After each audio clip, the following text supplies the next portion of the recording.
Hello friends, welcome to Sri kitchen. நம்ம இன்றைக்கி ரவா அப்பம் எப்படி பண்ணலான்னு பார்க்கலாங்க. இது வெறும் 5 மினிட்ஸில் 3 பொருட்களை மட்டும் வச்சு சீக்கிரமாக ஒரு ஸ்நாக்ஸ் ரெடி பண்ணிடலாம். வாங்க எப்படி பண்ணலான்னு பார்க்கலாம். அதுக்கு தேவையான பொருட்கள் பார்த்துடலாமா? அதுக்கு 1 கப் அளவுக்கு மைதா, 1/2 கப் அளவுக்கு ரவை, 3/4 கப் அளவுக்கு வெல்லம், 1 கப் அளவுக்கு தண்ணி, இதில் சின்ன பிஞ்ச் அளவுக்கு நம்ம உப்பு, 1/2 டீஸ்பூன் அளவுக்கு சமையல் சோடா, கொஞ்சமாக ஏலக்காய் நல்லா தட்டி அதோட விதைகள் மட்டும் எடுத்து நல்லா தட்டி பவுட்ரு மாதிரி பண்ணி வச்சுருக்கேங்க. இப்போது நம்ம ஒரு மிக்சிங் பவுல் எடுத்துக்கலாம். இந்த பொருட்கள் எல்லாமே 1 பை 1 சேர்த்து நம்ம நல்லா கலந்துக்கலாம். இப்போது 1/2 கப் அளவுக்கு ரவை சேர்த்துடலாம். அதுக்கப்புறமா மைதா 1 கப் அளவுக்கு எடுத்துக்கலாம். அதையும் சேர்த்துட்டு நல்லா மிக்ஸ் பண்ணிக்கலாம். இது நல்லா கலந்து விட்டுக்கோங்க. சோடா நம்மளோட ஆப்ஷனல் தாங்க, தேவைன்னா சேர்த்துக்கலாம், இல்லைன்னா வேணாம். இதில் சோடா உப்பு ஒரு டீஸ்பூன் அளவுக்கு, சின்ன பிஞ்ச் அளவுக்கு உப்பு, ஏலக்காய் பொடி அது கொஞ்சமாக சேர்த்துருக்கேங்க வாசனைக்காக. இது நல்லா மிக்ஸ் பண்ணிக்கலாங்க. இது நல்லா கலந்துட்டு வெல்லம் சேர்த்துக்கலாம்.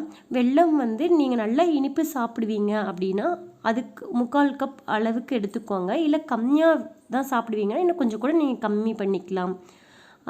நான் 3/4 கப்லேருந்து 1 கப்புக்குள்ளே நாங்கள் ஸ்வீட் அதிகமாக சாப்பிடுவோம், அதனால் நான் கொஞ்சம் அதிகமாகவே எடுத்திருக்கேங்க. இப்போது தண்ணி சேர்த்து இதை நல்லா கலந்து விட்டுக்கலாம். ஒரு இதை மொத்தமாக தண்ணி ஊற்றிட வேண்டாங்க, கொஞ்சம் கொஞ்சமாக ஊற்றி நல்லா கலந்து விட்டுக்கோங்க. இதில் நீங்கள் பழுத்த வாழைப்பழம் ஒரு பழம் இருந்துச்சுன்னா கூட நல்லா நீங்கள் அதை ஸ்மாஷ் பண்ணிவிட்டு இதில் சேர்த்துக்கலாம். நான் வாழைப்பழம் இதில் சேர்க்கலை. பாருங்கள், நான் கொஞ்சம் கொஞ்சமாக தண்ணி ஊற்றி நல்லா கலந்துக்கிட்டேன். இந்த வெல்லம் கொஞ்சம் கூட கட்டி இல்லாத அளவுக்கு நல்லா கரைஞ்சி வரணுங்க, அதெல்லாம் கலந்துட்டேன். இப்போ மூடி போட்டு ஒரு 5லேருந்து 10 நிமிஷம் வரைக்கும் இதை ஊற வச்சிடலாம். இப்போ ஊறி வந்துடுச்சு. அந்த மாவு பாருங்கள் இட்லி மாவு பதத்துக்கு இருக்குது பாருங்கள். இந்தளவுக்கு ஆன உடனே நம்ம ஒரு கடாயை சூடு பண்ணி தேவையான அளவுக்கு பொரிச்சு எடுக்கிற அளவுக்கு தேவையான அளவுக்கு எண்ணெய் ஊற்றிக்கலாங்க.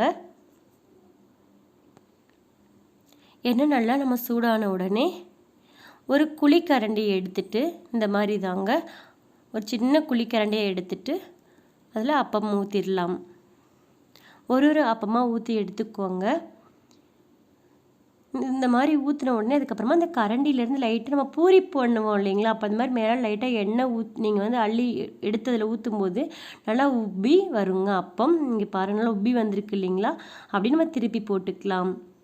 இது வெந்துருச்சா அப்படின்னு நீங்கள் பார்க்கணுன்னா கூட ஊசி இருக்குது இல்லைங்களா, அந்த ஊசியை கூட நீங்கள் உள்ளே அதனால் பரட்டி விட்டு குத்தி பார்த்தீங்கன்னா உள்ளே ஒட்டாமல் வருங்க. அந்த மாதிரி கூட நீங்கள் செக் பண்ணிக்கலாம். நான் எப்போவுமே இது ரெகுலராக பண்ணுறனால எனக்கு வெந்துருச்சா இல்லையாங்கிற பக்குவம் தெரியும், அதனால் நான் அப்படியே பரட்டி விட்டுட்டேன். அவ்வளோதாங்க. இந்த மாதிரி கலர் சேஞ்ச் ஆன உடனே நம்ம எடுத்துக்கலாம். இந்த மாதிரி நம்ம மாவு ரெடி பண்ணி வச்சுருக்கோம் இல்லைங்களா, எந்த அளவுக்கு இருக்கோ அந்தளவுக்கு எல்லா அப்பமே ஊற்றி ரெடி பண்ணி எடுத்துக்கோங்க. இது ஒரு சூப்பரான ஈவினிங் டைம் ஸ்நாக்குங்க. ரொம்ப சிம்பிளாக 5 மினிட்ஸில் ஈஸியாக செஞ்சிடலாம், நம்ம வீட்டில் இருக்கக்கூடிய பொருட்களை வச்சே. இதே மாதிரி நீங்களும் ட்ரை பண்ணுங்கள். இந்த வீடியோ உங்களுக்கு பிடிச்சிருக்குன்னு நான் நம்புகிறேன். இதில் நீங்கள் வெல்லமுக்கு பொதுவாக ஒயிட் சுகர் நீங்கள் சேர்க்கறதுனா கூட நீங்கள் சேர்த்துக்கலாங்க. ஆனால் வெல்லம் சேர்த்து பண்ணும்போது டேஸ்ட் ரொம்ப நல்லாயிருக்கும். அதுக்காக தான் நம்ம வெல்லம் சேர்த்துருக்கோம். இதை நீங்கள் ஒயிட் சுகர் சேர்த்து பண்ணுறதுனால பண்ணலாம். இந்த வீடியோ உங்களுக்கு பிடிச்சிருந்துச்சுன்னா வீடியோவை லைக் பண்ணுங்கள், உங்கள் ஃப்ரெண்ட்ஸுக்கு ஷேர் பண்ணிக்கோங்க. இது வரைக்கும் நம்மளோட சேனலில் சப்ஸ்கிரைப் பண்ணாமல் இருந்தீங்கன்னா மறக்காமல் சப்ஸ்கிரைப் பண்ணிக்கோங்க. தேங்க்யூ ஃபார் வாட்சிங் ஃப்ரெண்ட்ஸ்.